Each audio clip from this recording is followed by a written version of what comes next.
Welcome to the Slop Farm. Enjoy the video. In this video, I will explain how to verify Trust Wallet. First, ensure you've downloaded the official Trust Wallet application directly from a reputable app store, like the Apple App Store or Google Play. This is your primary step to avoid counterfeit applications.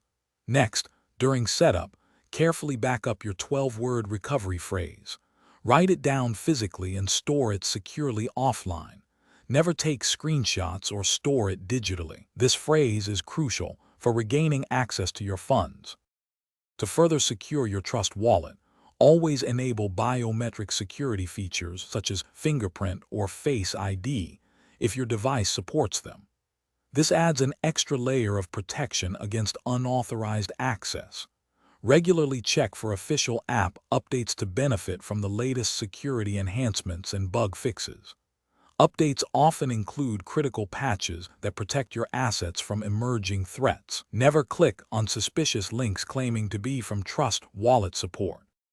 Confirming your wallet's authenticity largely relies on your initial download source and safeguarding your recovery phrase.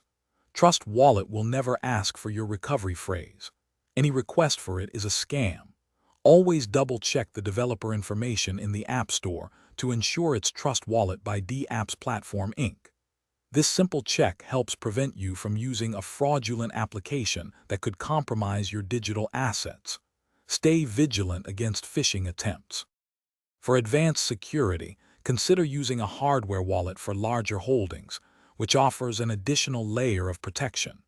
Always use a strong, unique password for your mobile device itself, as this is the gateway to your wallet. Be extremely cautious of any unsolicited messages or emails asking for personal information or promising free crypto. Remember, if it sounds too good to be true, it probably is. Also, make meal prep easy with these leak-proof containers. Check the description for a link and other great deals. Thanks for watching. Consider subscribing if we helped you today.